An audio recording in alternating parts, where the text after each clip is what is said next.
Buenas tardes, mi nombre es Ricardo Ramírez Requena. Yo soy profesor, editor, gestor cultural. Estudié letras en la Universidad Central de Venezuela y me he venido especializando en todo lo que tiene que ver con literatura autobiográfica, literaturas de la memoria, en sus diferentes presentaciones y manifestaciones. eh, Vivimos un auge de lo no ficcional, de lo autobiográfico, muy importante, significativo, y a razón de esto y de experiencias como la venezolana, donde la migración tiene un lugar significativo, eh, ha habido un enorme interés en reconectar con las memorias del pasado, las raíces. Por supuesto, nos hacemos preguntas como que, bueno, ¿quiénes somos? Tengo 20 años viviendo en Nueva York y tengo 35. Soy un norteamericano de origen venezolano. Soy un venezolano nacionalizado estadounidense y además queremos en muchos casos honrar nuestras memorias familiar y colectiva o individual. Queremos contar lo que es nuestra nueva vida, queremos dejarle un legado de quienes fuimos a nuestros hijos, a nuestros nietos, familiares, amigos.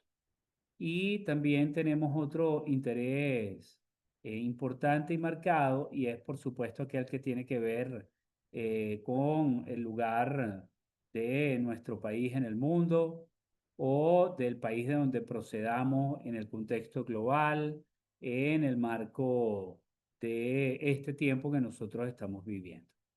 Entonces, para hablar de literatura autobiográfica, primero tenemos que irnos un poco hacia el pasado como para contextualizarnos. Y lo primero que tenemos que entender es que hablar de la propia vida como forma literaria no era algo muy usual, ¿no? Generalmente aquel que llamábamos el poeta, el rapsoda, el narrador, contaba la historia de otro, contaba la historia de otros. O sea, su lugar era utilizar su talento para contar una historia que tuviera una significación para una comunidad, para un colectivo. Así fue en Grecia, así fue en Roma, así fue también en, en Israel, por ejemplo, para hablar de nuestras dos tradiciones, la grecorromana y la judeocristiana. Pero ya en Roma, por ejemplo, e incluso desde Hesíodo en Grecia, con los trabajos y los días, se empieza a dejar un testimonio de la propia vida en una comunidad, en un entorno, pero de la vida propia, tratando de contar las experiencias que un individuo llegó a tener o que un grupo de individuos llegaron a tener en un momento determinado. Esto se fue expandiendo a partir de Roma, y con la llegada de la cristiandad en Europa se da un fenómeno sumamente singular, y es como una consolidación del yo, de la literatura del yo, como no existía antes. Eh, Esta consolidación no se da rápidamente, estamos hablando de un trabajo de siglos. Y ese yo surge con la llegada del cristianismo, porque el cristianismo plantea que cada individuo tiene un alma individual, única, ¿verdad? Que no es intercambiable, y eso da la singularidad que cada individuo es único en el universo. Ese planteamiento empieza a tener una enorme repercusión y empieza a plantearse, bueno, ¿cuál es mi lugar, como yo como uno en el mundo, en el universo, en el colectivo, ¿no? Pero entendiendo que yo tengo un lugar, yo soy un yo. Y hay una serie de figuras que empiezan a gestionar esto desde lo literario, y que a partir de sus obras esto va a llegar a otras cosas, a otras vertientes, a otras dinámicas. Uno de ellos es Dante, por ejemplo. el gran poeta italiano, el escritor de la Divina Comedia. Dante plantea algo que no existía y es que él mismo es el protagonista de su historia, de su poema, ¿verdad? Es un largo poema, pero que en tiempos contemporáneos ha sido traducido como prosa, como podemos leer como prosa, como una novela, la Odisea, la Ilíada, y en principio son poemas escritos en metros, eh, donde el Dante, ¿verdad? Emprende un viaje al inframundo y luego al purgatorio y luego al paraíso.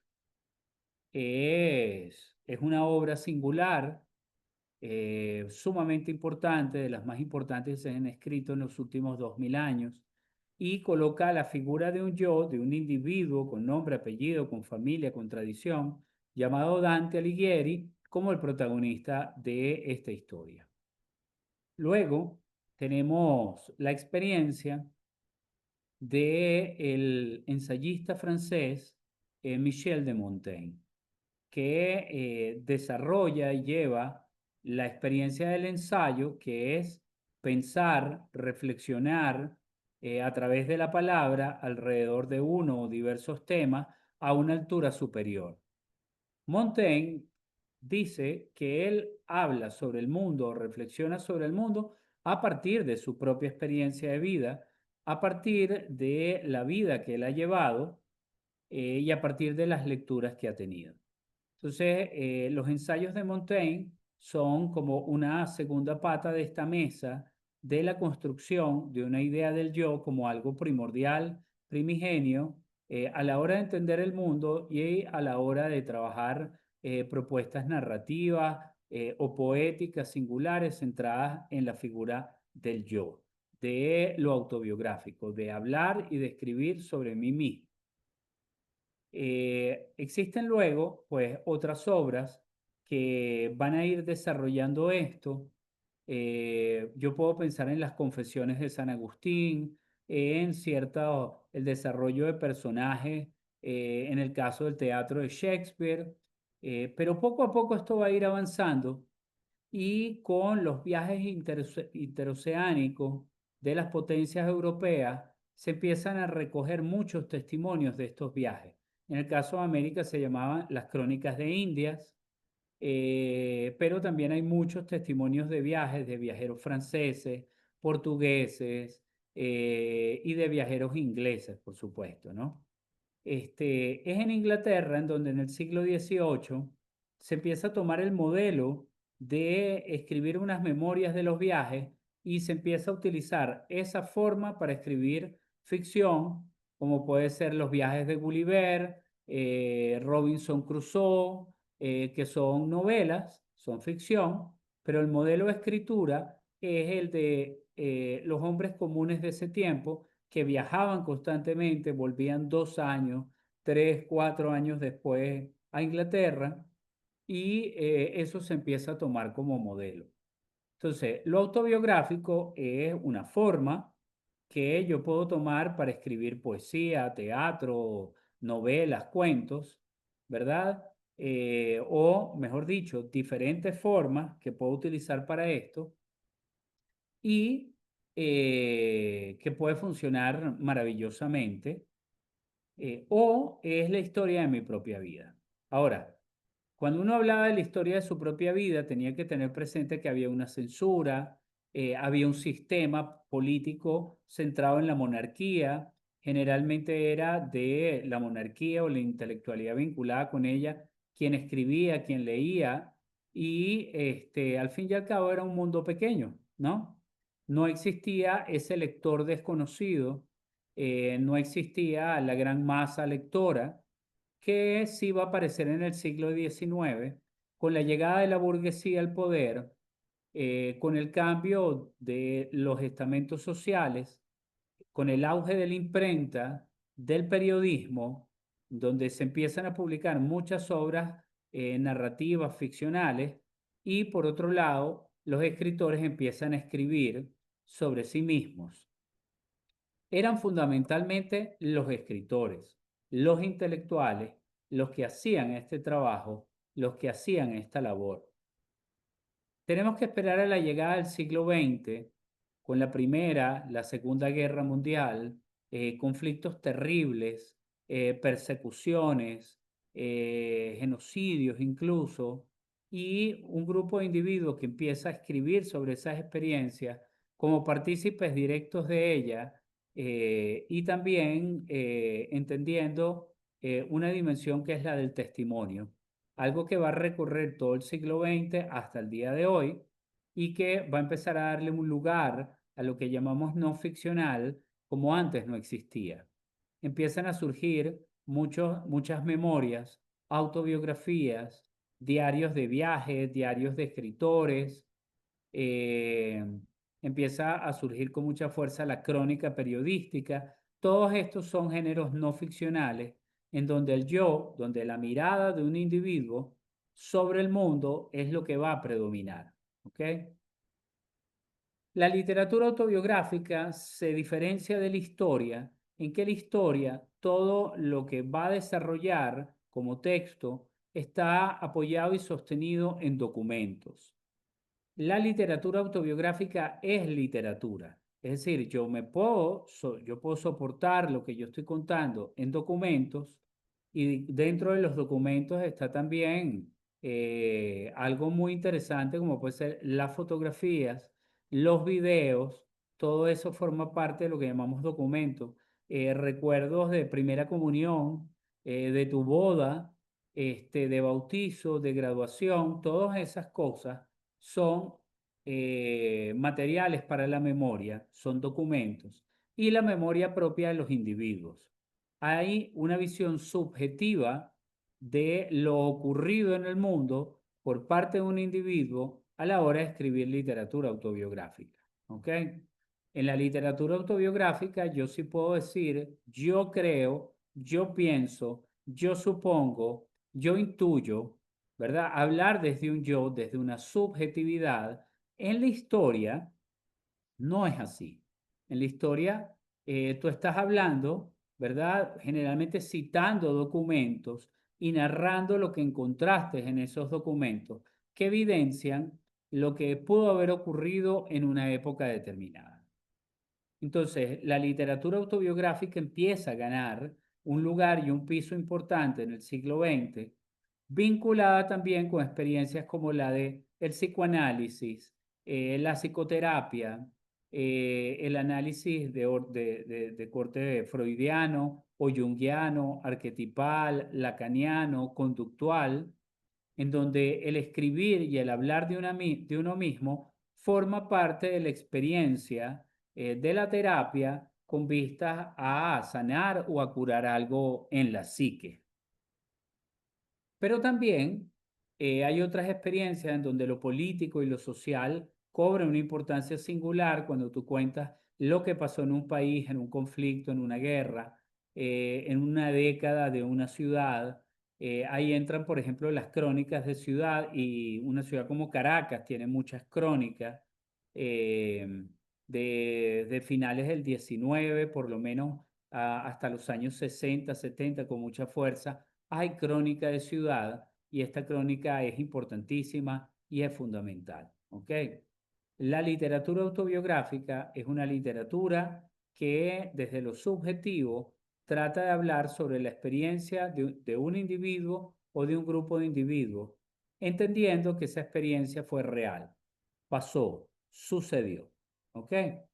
Es que usted cuente la historia de su vida o de su familia, o de su padre, de su madre, de sus hijos, del barrio donde creció, la urbanización, su calle, su edificio, su cuadra, que usted pueda contar la historia de su ciudad a partir de lo que usted vio y vivió ahí.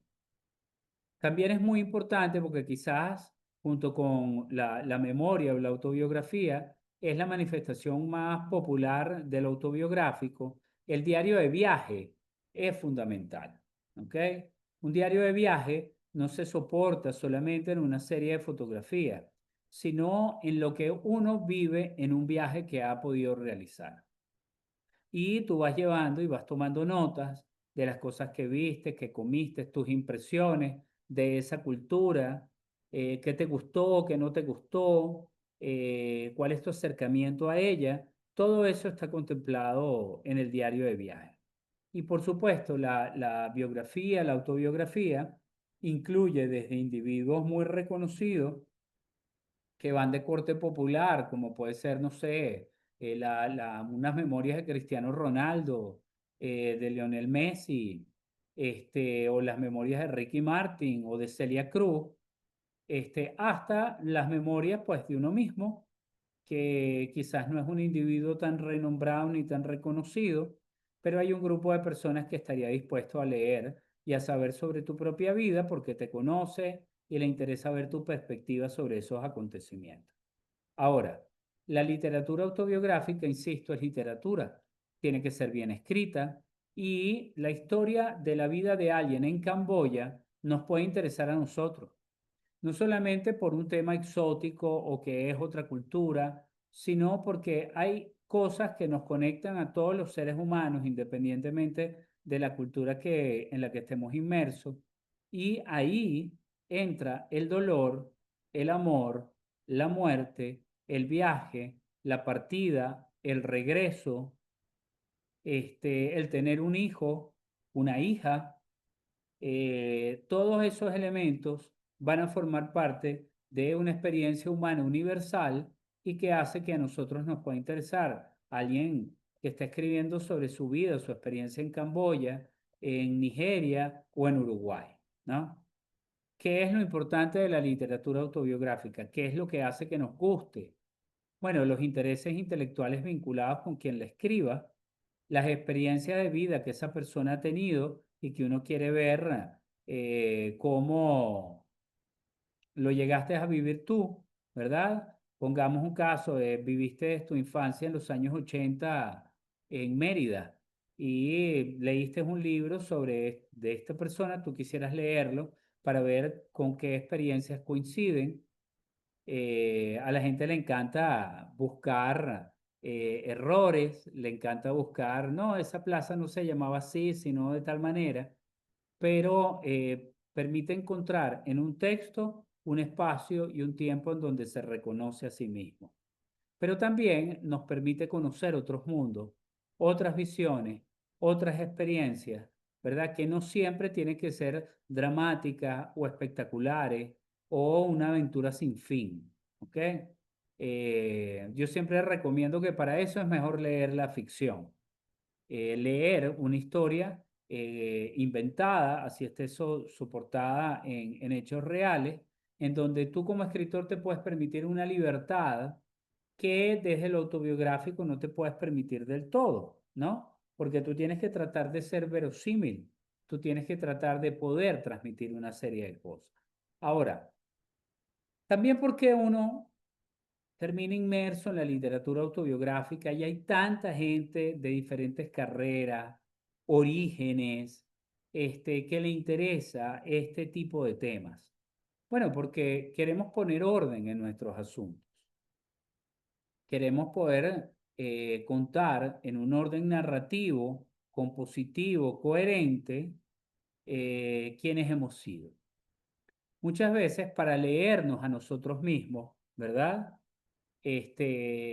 Como ejercicio de memoria de quienes hemos sido y poder dejar ese testimonio, dejar ese legado. Pero también estamos inmersos en ellas porque desde hace ya 30 años llegó Internet, desde hace 20 años llegaron las redes sociales y vivimos en un mundo permanentemente interactivo en donde somos un individuo real o nos convertimos en un avatar, ¿verdad? O en un alter ego para podernos comunicar a través de una cuenta personal o no. Y somos una singularidad que interactúa con otras singularidades y que dependiendo de las lenguas que manejes, pueden ser varios colectivos. Entonces, la experiencia de las redes sociales, que es la experiencia de cómo hago yo para convertirme en un individuo notable, a quien la gente le presta atención, poder obtener más seguidores y que eso pueda o traerme réditos económicos o simplemente poder alimentar mi ego o mantenerme en comunicación mayor con otro tipo de personas, es algo que es importante tomar en cuenta porque nos hemos acostumbrado, ¿verdad?, a leer sobre nuestras propias vidas o las vidas de otros, de una manera en la que pareciera que estuviéramos leyendo novelas, ¿no? Hay una narrativa de la vida real, y aquí hay varias escuelas: la escuela francesa de autoficción, el nuevo periodismo norteamericano, la crónica latinoamericana, que nos permite conectar con eso. Yo tengo 5 años dando cursos de literatura autobiográfica, y tengo por lo menos 20 años escribiendo diarios, escribiendo relatos de no ficción, escribiendo trabajos de memoria y ante todo he leído muchos textos de la vida de un grupo de individuos o la vida de sus padres o de algún espacio o comunidad. Y es impresionante cuán diversas son las experiencias de las personas. Cada experiencia es diferente. Se pueden parecer, pero cada experiencia realmente es diferente.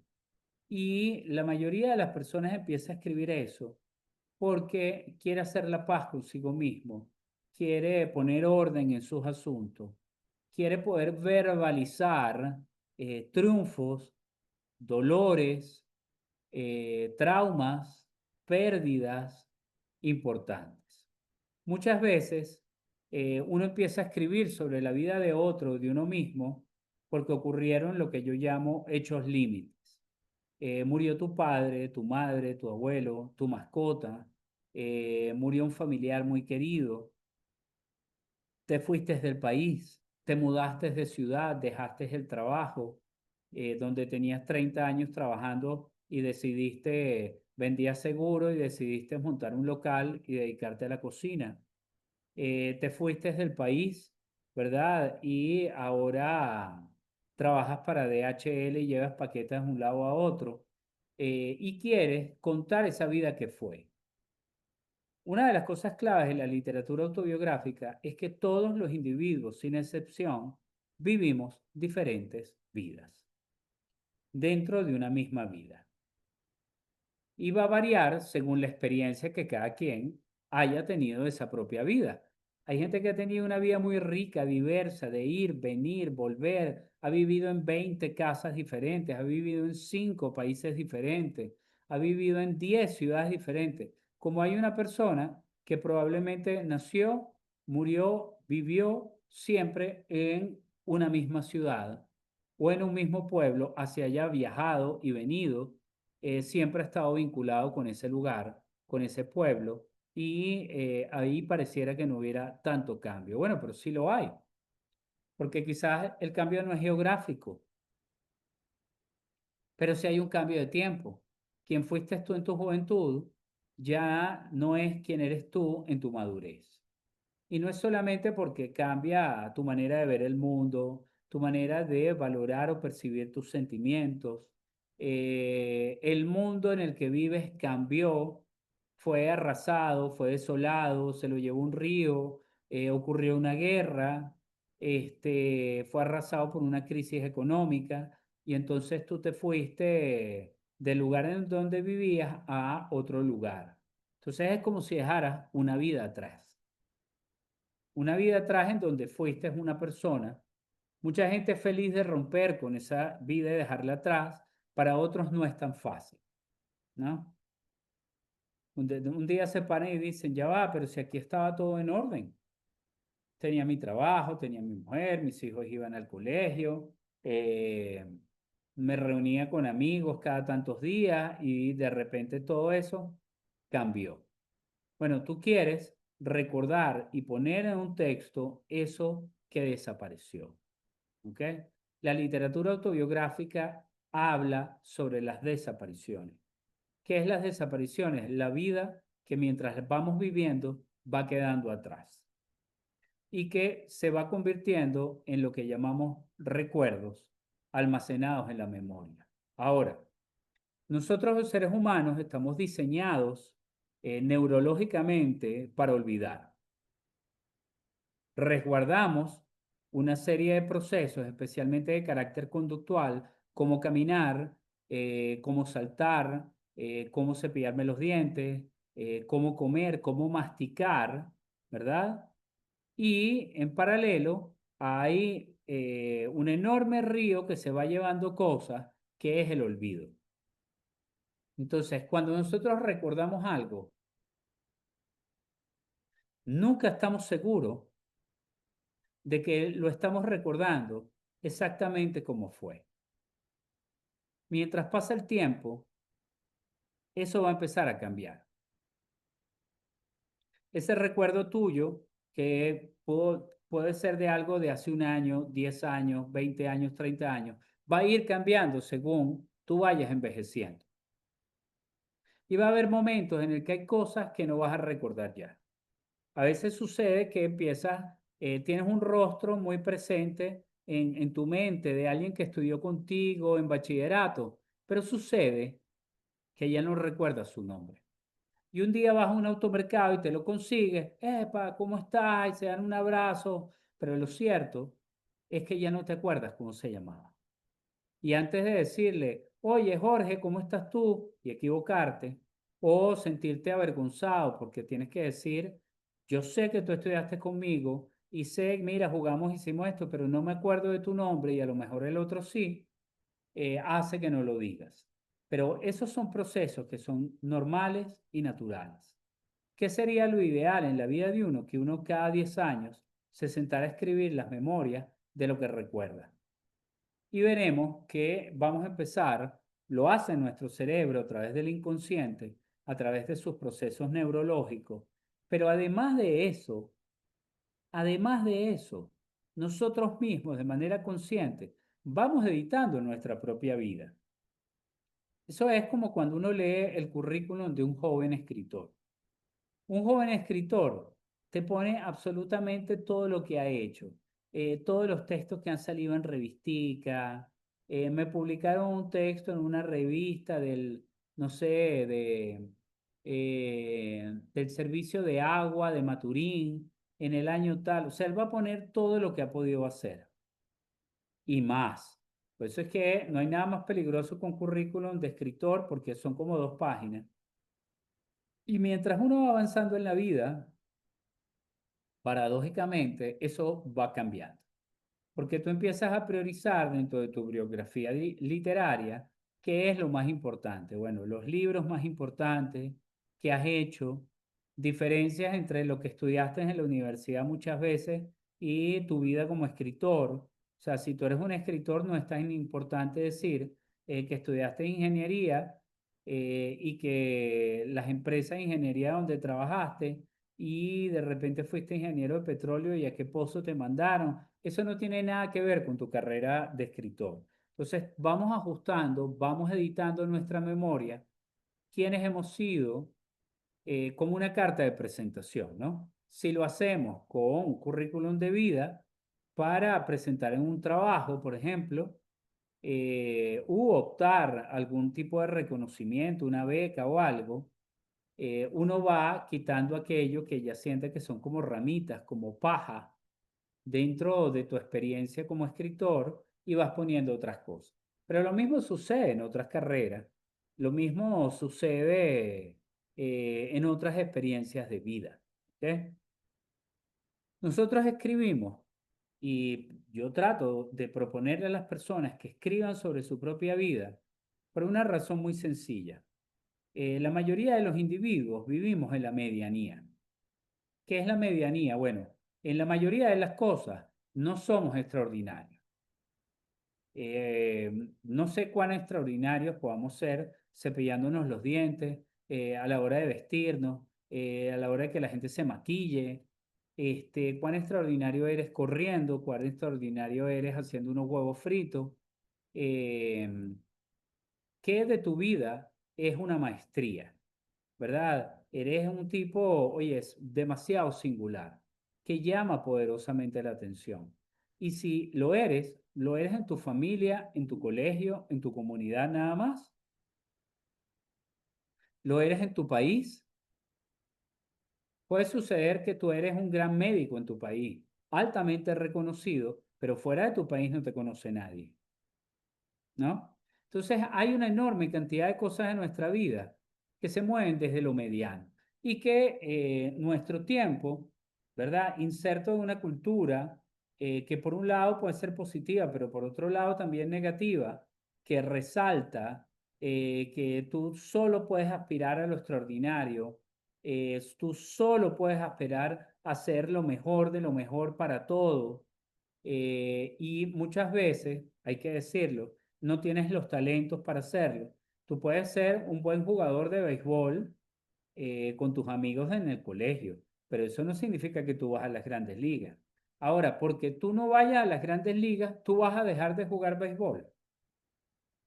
Porque tú no seas el mejor chef que existe, tú vas a dejar de cocinar esas cosas que te gusta cocinar y cómo te quedan. No, ¿verdad? Entonces, lo mismo sucede con la experiencia de la propia vida, ¿no? Uno va reconociendo que hay cosas en las que en las que tiene talento, ¿verdad? Y hay cosas en las que profesionalmente ese talento lo puede desarrollar, bien sea para obtener algún tipo de ingreso y vivir de ello. Pero todavía quedan otros talentos. ¿Cuántos de nosotros no tenemos un tío, un primo, nosotros mismos que tocan guitarra? Pero el hecho de que toquen guitarra no significa que son concertistas y que van por el mundo viviendo de tocar guitarra. Significa que la saben tocar, ¿verdad? Que lo disfrutan y que pueden transmitir ese disfrute de tocar la guitarra a los demás. El hecho de que tú sepas cantar, y todos tenemos una tía, una hermana, tu mamá, tú mismo, en una reunión de amigos que canta porque alguien toca y sabe cantar o pone un karaoke y se ponga a cantar, no significa que eso te vaya a convertir en un gran artista internacional. Eso no te convierte en Lady Gaga, ¿ok? Pero aún así, tú disfrutas esa experiencia. Entonces, cuando uno empieza a sumar todas esas medianías de la vida de uno, ¿verdad? Y uno encuentra que no es algo extraordinario que se pierda de vida, de vista, perdón, pero que conforman tu existencia, en donde en esa medianía hay unos picos donde sí está lo extraordinario y lo extraordinario no siempre es tan fácil de ver. O sea, no siempre es correr 100 metros en menos de 10 segundos o tener una voz extraordinaria, o tener un cerebro bárbaro para las matemáticas, por ejemplo. Este, puede ser que eres un gran padre, un pico alto, puede ser que eres una persona con un sentido del orden y la disciplina ejemplar, ¿verdad?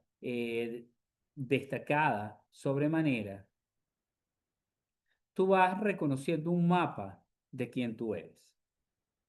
Cuando tú conjugas ese mapa con los tiempos que tú has vivido, en los lugares en donde tú has vivido, es decir, tu tránsito de vida, tú vas a encontrar un entrecruzamiento de cosas que van a marcar el individuo que eres. A lo que hay que sumarle también las pérdidas, los traumas, las fallas, los errores, las caídas, las cadencias, las enfermedades, aquellas cosas que muchas veces hacen que digas, ¿por qué a mí? Y eso hace de tu vida algo singular. La vida de todos merece ser contada. Y la vida de todos, si está bien escrita, merece ser leída. Una de las experiencias más extraordinarias en las que nosotros nos podemos encauzar es la experiencia de la escritura, es la experiencia de compartir, de poder escribir con propiedad, con alegría, nuestra propia existencia. Debemos aprender a disfrutar todo esto. Debemos proponernos que existen opciones para poder escribir nuestra propia vida y bien sea como una forma de sanación, de entretenimiento, de expresión intelectual, entender que escribir la propia vida o la de otros siempre va a dejar un resultado idóneo y digno. Muchas gracias.